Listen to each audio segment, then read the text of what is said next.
നമസ്കാരം എല്ലാവർക്കും. ഈ ഒരു കാലഘട്ടത്തിൽ കേരളത്തിൽ ഏറ്റവും കൂടുതൽ ചർച്ചയായിട്ടിരിക്കുന്നത് ഇന്ന് നമ്മുടെ അടുത്ത മുഖ്യമന്ത്രി ആരാണ് എന്നുള്ളതാണ്. ഞങ്ങൾ ഇന്ന് ഇവിടെ ഞങ്ങളുടെ കുടുംബം ഇരിക്കുകയാണ്. എനിക്ക് തോന്നുന്നു ഞാൻ ഇന്നവരെ കേട്ടിട്ടൊരു കുടുംബം ഇരുന്ന് രാഷ്ട്രീയപരമായ ചില കാര്യങ്ങൾ ചർച്ച ചെയ്യുന്നതെന്ന്. ഞങ്ങൾ ജസ്റ്റ് കാരണം ഇന്ന് ഹൈക്കമാൻഡ് വന്നിട്ട് എല്ലാ MLA മാരോടും ചോദിക്കുന്നുണ്ടായിരുന്നു നിങ്ങളുടെ മുഖ്യമന്ത്രി അടുത്ത് ആരായിരിക്കണം എന്നുള്ളത്. ചില ആൾക്കാർ പറയുകയുണ്ടായി നവമാധ്യമങ്ങളല്ല മുഖ്യമന്ത്രിനെ ചൂസ് ചെയ്യേണ്ടതെന്ന്. സാധാരണപ്പെട്ട ഞങ്ങളെപ്പോലുള്ള ആൾക്കാർ പിന്നെ എവിടെയാണിത് ഞങ്ങളുടെ അഭിപ്രായങ്ങൾ രേഖപ്പെടുത്തേണ്ടത് എന്നുള്ളൊരു വലിയ ചോദ്യമുണ്ട്. അതുകൊണ്ട് ഞങ്ങളുടെ ഈ ഒരു കുഞ്ഞു കുടുംബം ഇന്ന് ഞങ്ങളുടെ ഓരോരുത്തരുടെ അഭിപ്രായം ഞങ്ങൾ പറയാൻ ശ്രമിക്കുകയാണ്. അപ്പം ഞങ്ങളുടെ കുടുംബത്തിലേക്ക് ഞങ്ങൾ സ്വാഗതം ചെയ്യുന്നു. ആദ്യമേ നമുക്ക് അമ്മയോട് ചോദിക്കാം. അമ്മയുടെ ഒരു അഭിപ്രായത്തിൽ ഇനിയും ആരായിരിക്കണം കേരളത്തിലെ അടുത്ത മുഖ്യമന്ത്രി? 2 വർഷം മുന്നേ ഇവിടെ പാർലമെന്റ് ഇലക്ഷനിൽ കോൺഗ്രസ് ഇത്രയും സീറ്റ് പിടിച്ചപ്പോൾ തന്നെ ഒരാളോട് ഞാൻ പറഞ്ഞു, നോക്കിക്കോ അടുത്ത അസംബ്ലി ഇലക്ഷനിൽ കോൺഗ്രസ് ആയിരിക്കും ഇവിടെ ഭരിക്കാൻ പോകുന്നത്. അപ്പം ആ പുള്ളി പറഞ്ഞു, കോൺഗ്രസ് വന്നാൽ ആരായിരിക്കും ഇവിടുത്തെ മുഖ്യമന്ത്രി, ഇവിടെ കൂട്ടയടിയല്ലേ. അപ്പം ഞാൻ അന്ന് തന്നെ പറഞ്ഞു, തീർച്ചയായിട്ടും നോക്കിക്കോ VD സതീശനായിരിക്കും മുഖ്യമന്ത്രി. അപ്പോൾ എന്നോട് ചോദിച്ചു അതെന്താ VD സതീശൻ്റെ പേര് പറയാൻ കാരണം? ഞാൻ പറഞ്ഞു, പുള്ളിയുടെ അസംബ്ലിയിലെ ആ പ്രവർത്തന ശൈലിയും ജനങ്ങൾക്കിടയിലുള്ള പ്രവർത്തനങ്ങളും പുള്ളിയുടെ ആ ധാർമ്മികമായ നിലപാടുകളും ഉറച്ച ആർജവത്തോടു കൂടി ഓരോ കാര്യങ്ങളെ നേരിടാനുള്ള പുള്ളിയുടെ കഴിവും അതാണ് ഒരു മുഖ്യമന്ത്രിക്ക് വേണ്ടത്. അത് ധാരാളമായിട്ട് VD സതീശനുണ്ട്. ഒരു VD സതീശനായിരിക്കും തീർച്ചയായിട്ടും കേരളത്തിലെ ജനങ്ങൾ VD സതീശൻ മുഖ്യമന്ത്രിയാകും എന്നുള്ളൊരു ഉറച്ച വിശ്വാസത്തോടു കൂടിയാണ് ഇപ്രാവശ്യം വോട്ടിന് പോയത്. അതുകൊണ്ടാണ് തീർച്ചയായിട്ടും കോൺഗ്രസിന് ഇത്രയ്ക്കും 102 സീറ്റ് നേടാൻ സാധിച്ചതെന്നാണ് എൻ്റെ പൂർണ്ണ വിശ്വാസം. അമ്മയുടെ ടേക്ക് VD സതീശൻ മുഖ്യമന്ത്രി ആകണം എന്നാണ്. പിന്നെ 2 വർഷം മുന്നേ തന്നെ ഞാൻ പറഞ്ഞതാണ്. അപ്പൊ ഈ സമയത്തല്ല, ഇലക്ഷന് മുൻപൊന്നും അല്ല. അല്ല. അപ്പൊ ഇനിയും പപ്പായുടെ അടുത്തേക്ക് പോവാം. പപ്പായുടെ ആരായിരിക്കും നമ്മുടെ കേരളം ഭരിക്കേണ്ട അടുത്ത മുഖ്യമന്ത്രി എന്നാണ് പപ്പായുടെ അഭിപ്രായം? എൻ്റെ ഒരു വിശകലനം ചെയ്തിട്ട് നമ്മുടെ രമേശ് ചെന്നിത്തല പണ്ട് മുതലേ നമ്മുടെ DCC പ്രസിഡൻ്റായിട്ട് പ്രവർത്തിച്ചിട്ടുണ്ട്. അതുകൂടാതെ മുൻ ആഭ്യന്തരമന്ത്രിയായിട്ട് പ്രവർത്തിച്ചിട്ടുണ്ട്. പിന്നെ പഴയ KSU പ്രവർത്തകനായിരുന്നു. അതുപോലെ തന്നെ കേന്ദ്രത്തിലും കേരളത്തിലും ഭരണമന്ത്രിയായിട്ട് ഭരിച്ചിട്ടുണ്ട്. അപ്പോൾ എന്തുകൊണ്ട് നമ്മുടെ രമേശ് ചെന്നിത്തലയെ ആ മന്ത്രിപദം കൊടുക്കാൻ സാധിക്കുന്നില്ല എന്നുള്ളതാണ് എൻ്റെ ചോദ്യം. കാരണം ഇത്രമാത്രം ഭരണ പരിചയമുള്ളൊരു വ്യക്തിയാണ് ഈ രമേശ് ചെന്നിത്തല. അപ്പോൾ രമേശ് ചെന്നിത്തല അതിന് പ്രാപ്തനാണ്, യോഗ്യനുമാണ്.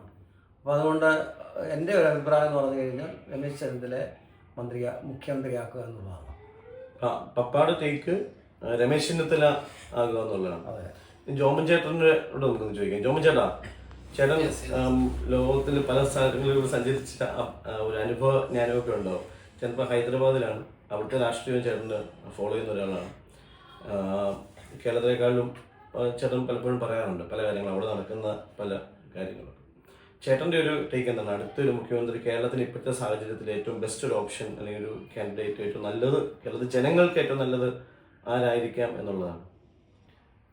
എൻ്റെ അഭിപ്രായത്തിൽ VD സതീശനാണ്.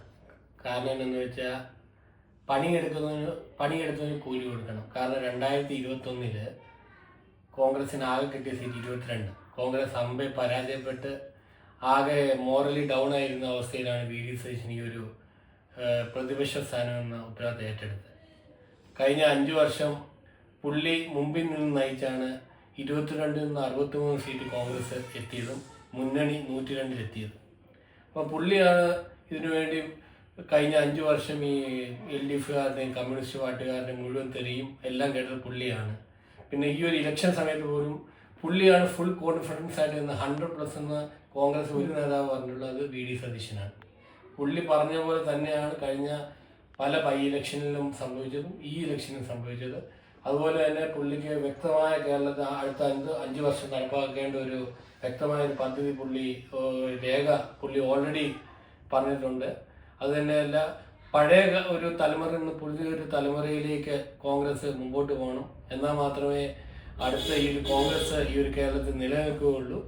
അതിനാൽ തന്നെ ജനങ്ങളുടെ ഒരു പൂർണ്ണ വികാരം വി.ഡി. സതീശൻ്റെ കൂടെയാണെന്ന് ഞാൻ മനസ്സിലാക്കുന്നത് ഈ ഒരു ചാനലിലെല്ലാം കാണുമ്പോൾ. അപ്പം ഞാനും ഒരു വി.ഡി. സതീശൻ വരണമെന്ന് തന്നെയാണ് പൂർണ്ണമായി ആഗ്രഹിക്കുന്നത്.